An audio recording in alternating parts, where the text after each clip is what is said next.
Welcome to this segment of Soul, Silence, and Sound. This is brought to you by Be Simply. Stars, trees, clouds, and the moon. They all have a meaning and they look just like you. Silence and Sound is brought to you by Be Simply, and this is Suzanne. I want to thank each and every one of you for being here in this moment. We're going to dive into a little Dharma talk, Suzanne style silence with a little undertones of random rab and sound.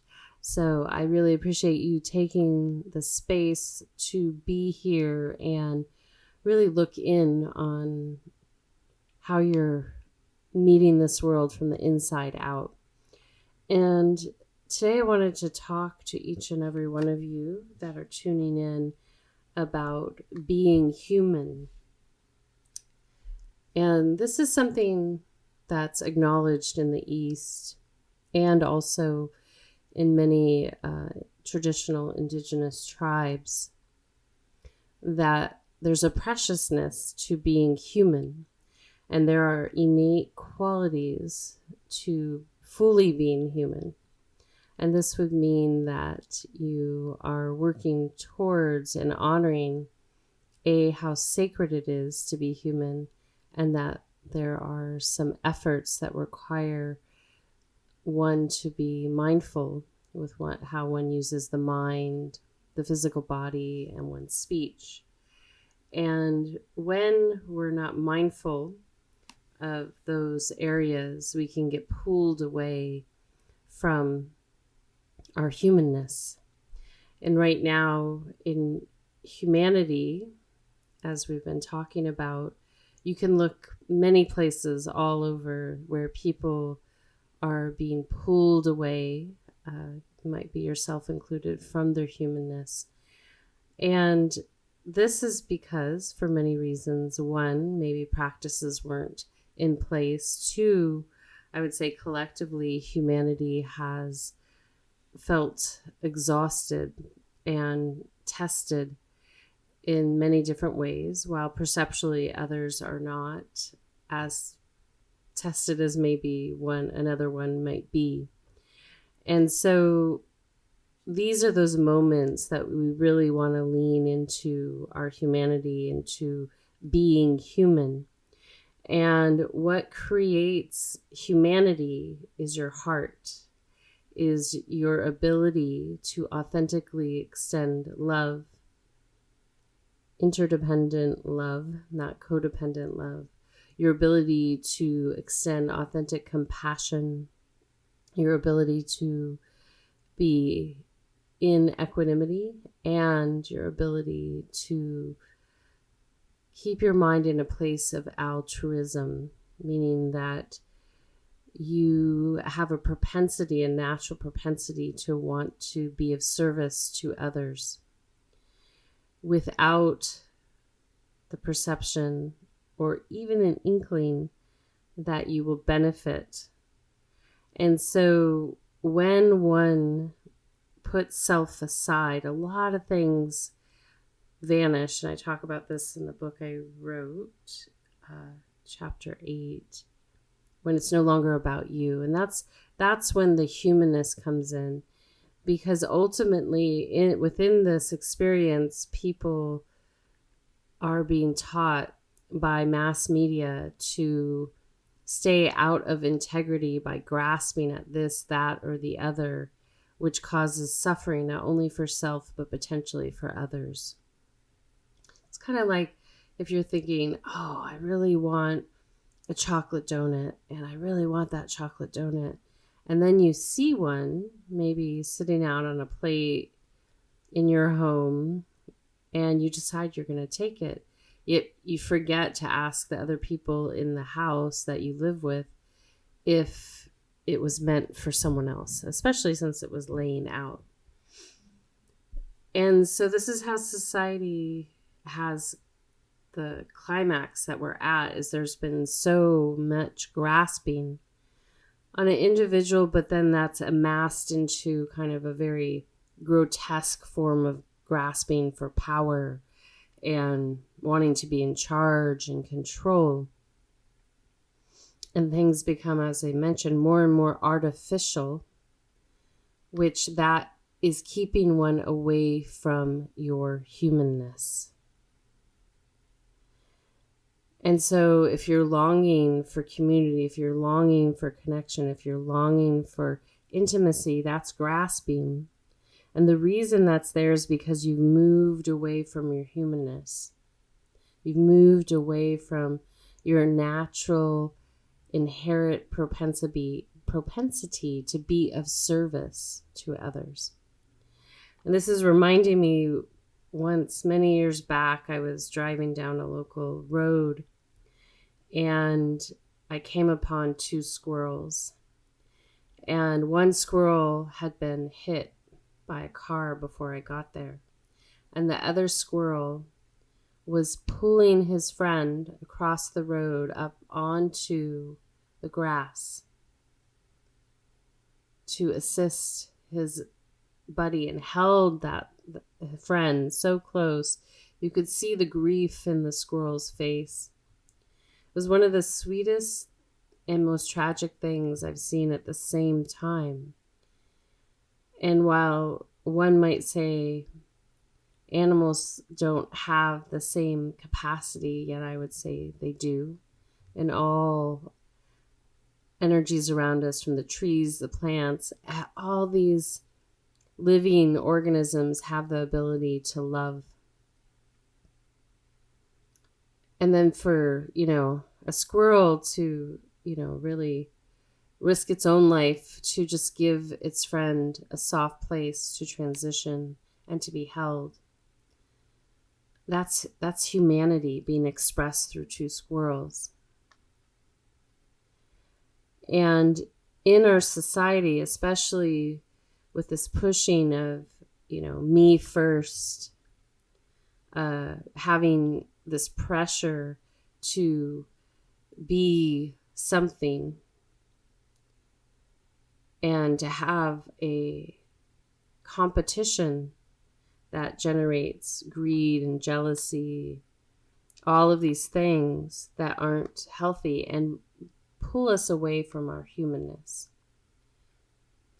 And so it is possible in a healthy dynamic with self and others to thrive, to strive, yet to understand that there's infinite room for everyone. And that once we remove fear from this equation, it's a little bit easier to put down these things that cause suffering. And they all fall under that umbrella of grasping. And as I've talked about before, this grasping starts in the mind and then starts to manifest more through the words, and then it starts to manifest through your actions. And especially right now, because we're going into this era of quote unquote manifestation. And so instant manifestation comes with a responsibility, a deeper understanding of cause and effect, and to have awareness with what one is wanting to manifest and why. And if we go back to that chocolate donut, someone would be, oh, I was just thinking of a chocolate donut, and there it is. But without awareness and saying, hey, I should ask my housemates, or if I don't live with anyone, where did this come from? There's reasons to have inquiry, even if something's put on your path, just to understand, one, what and who and how and where is it connected to. And so as you get clearer on showing up as a human being, it'll be easier to discern, and it's simpler. And this is why in a lot of the Eastern studies that it's about an undoing, and then naturally these ethics and disciplines rise up, because it's like veils being pulled back. You realize as you put the effort, the veil gets pulled back and you're clearer And this really can take place with any practice, even through nature, through botany, through science. This can take place even in other theological practices, because there's a constant inquiry and there's a motivation. So it's similar to your gifts that are innate and unique to you. There becomes a motivation not from anything other than there is a natural connection to that which you are. Let's say you're a carpenter. There's a natural connection. And then if the carpenter that has a natural gifts moves forward with that energy in equanimity, with humanity, with a altruistic heart, it's going to be received different than if someone is moving forward with it with a grasping energy of wanting to take more than their lion's share, or move forward in a way that it feels grasping even through the art form of what's created. And I want to share that there are no limits as to what can happen as we move into this era, but there is a responsibility for integrity, ethics, discipline, and humanness. And that humanness is one that has a unique ability to really understand how precious life is.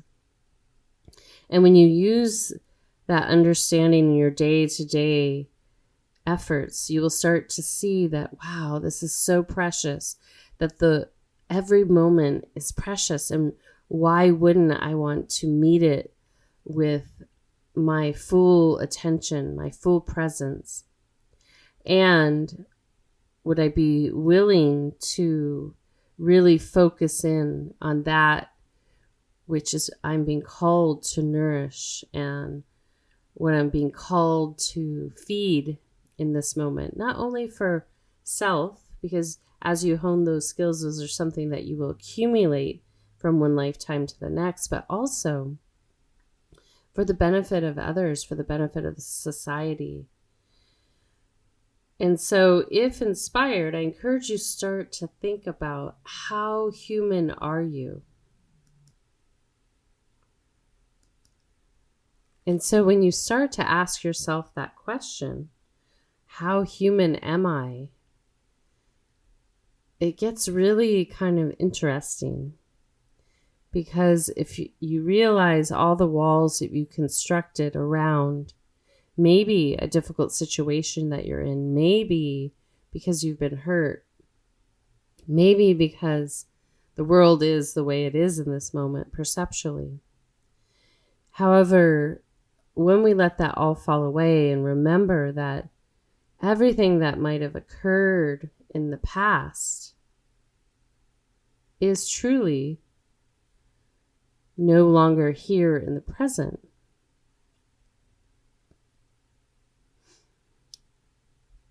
And so if you can allow that to be, if it rises up, tend to it, but allow it to be, and then look forward.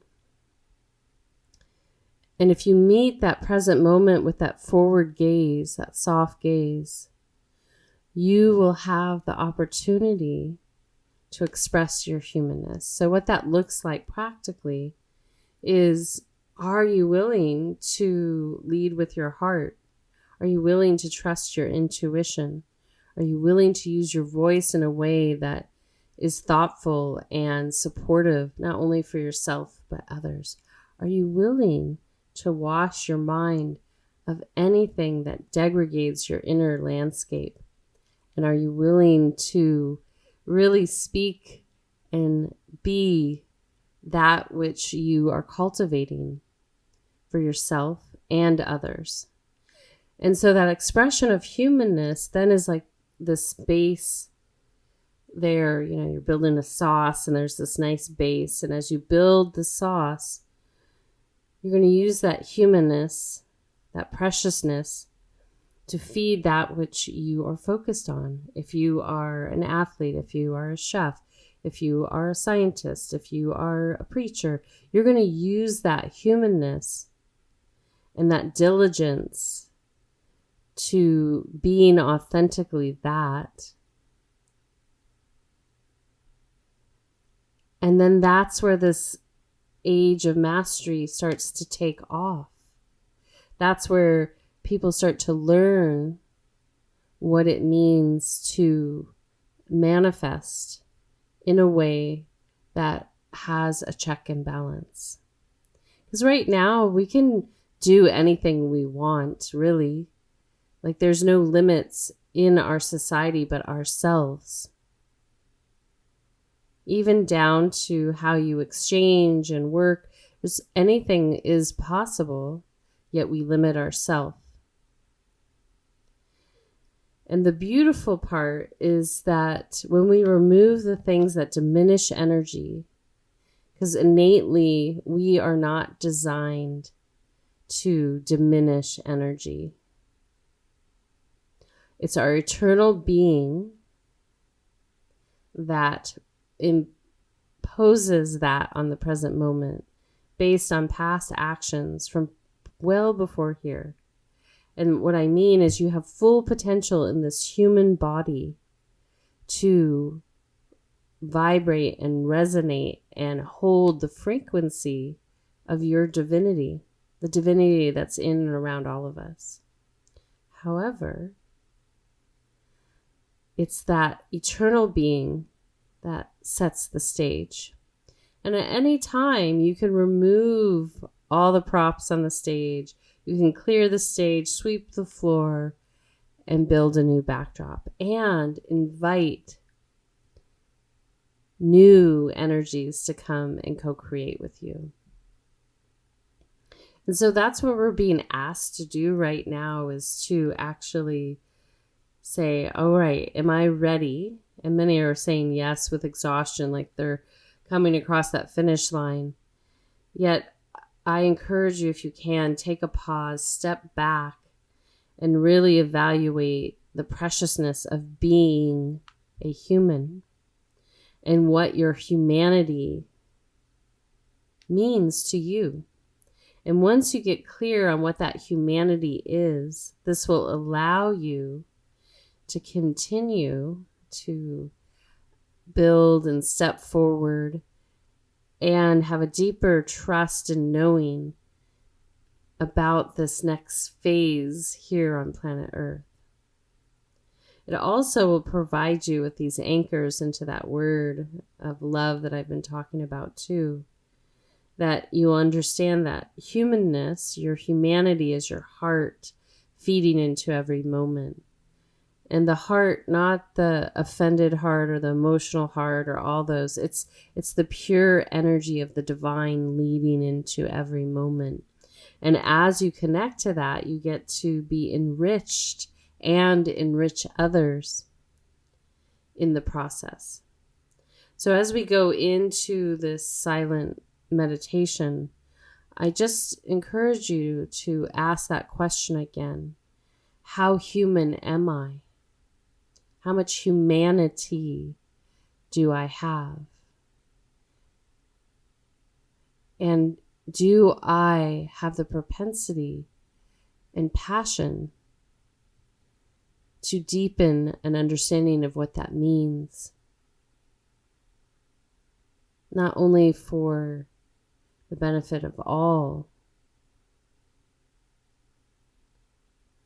but to usher in this next era with integrity, enthusiasm, awareness. Are you ready to experience such beautiful, beautiful opportunities that will ultimately bring us all joy?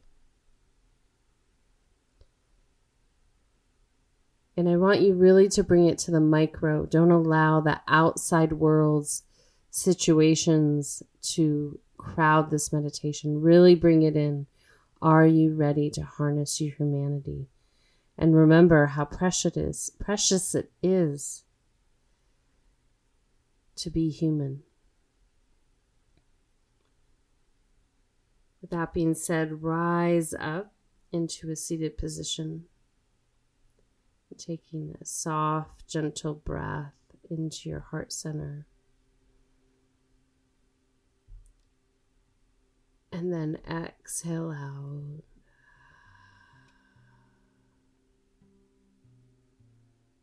Again, inhale.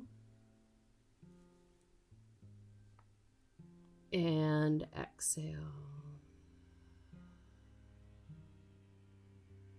Good. One more inhale.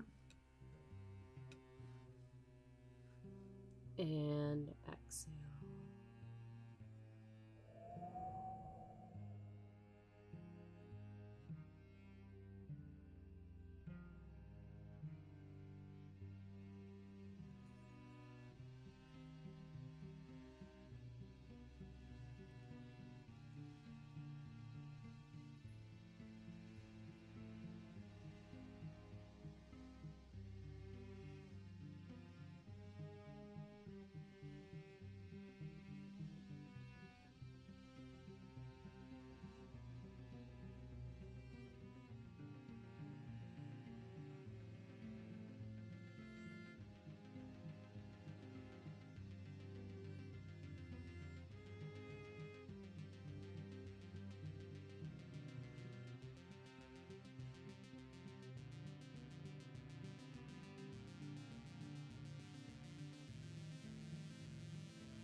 Gently from there, I welcome you to gently lean back and recline or move fully into Shavasana, a prone position on your back with your palms facing upward as we transition into receiving sound.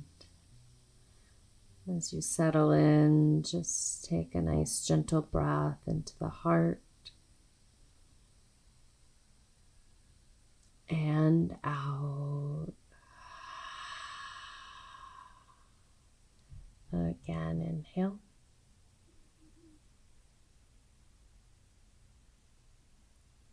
And exhale.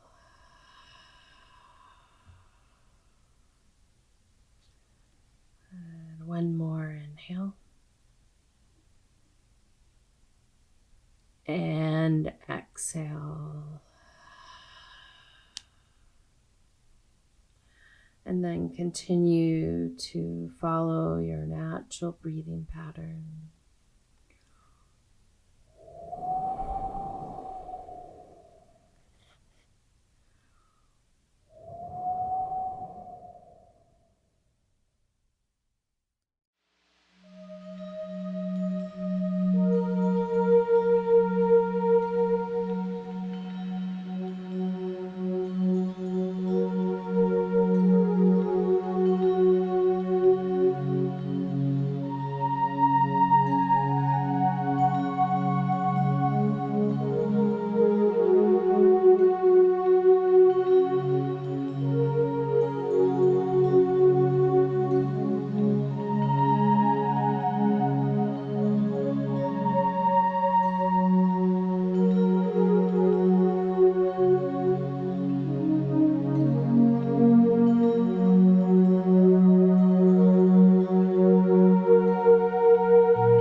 Doje onge onge onge onge ne onge onge onge onge onge e onge onge onge onge onge e onge onge onge onge onge.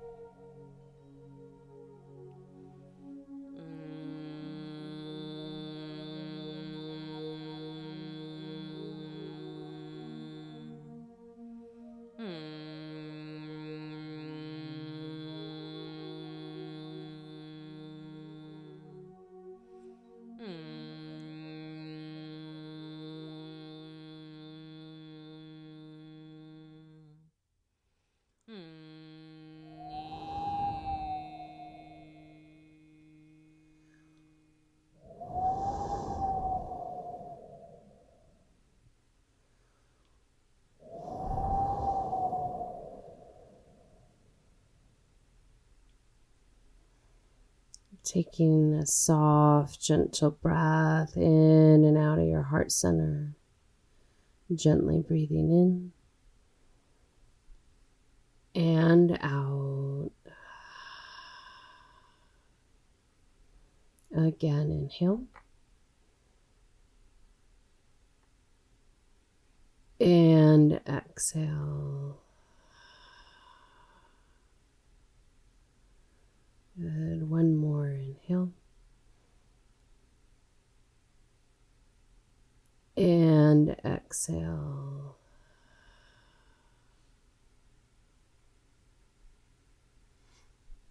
And then gently from there, you can stay in the position that you are at. And when you're ready, you can rise up to a seated position. And I want to thank each and every one of you just for receiving in this moment.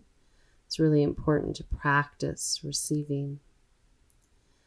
So I also want to share with you that no matter how you connect to being human, I encourage you to contemplate and be with this. And you can bring in that word humanity to help you with that bridge. And then the other part is, how do you like to serve with your mind, with your speech, with your body? And when we use that word serve, it is an opportunity to be of benefit to others. And through that process, you will ultimately be benefiting you. Therefore, being a human means being selfless. So I'll leave it there. And until next time, I want to thank each and every one of you for listening all the way to here. We're going to exit out with a little Kadri Scott. She is coming out with a new song very soon. This one's Fields of Flowers. I also want to thank Random Rab, Dante Marino, and all of you once again for being here. So until next time, this is Suzanne signing out with a full heart, a soft gaze, a gentle smile, a deep bow, and a namaste. Peace.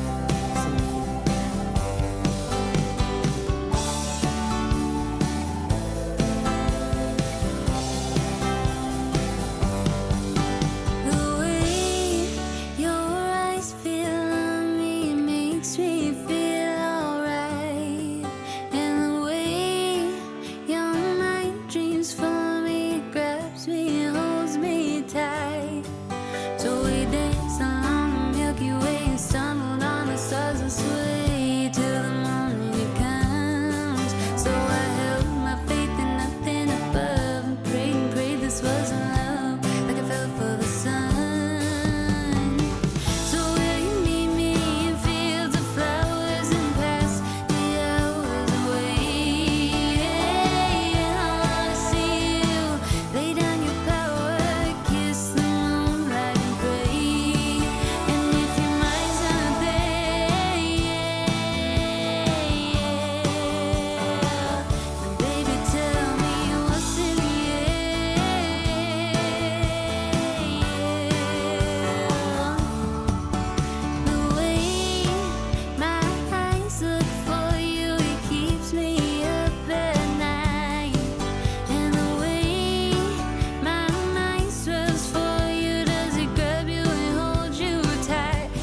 makes me feel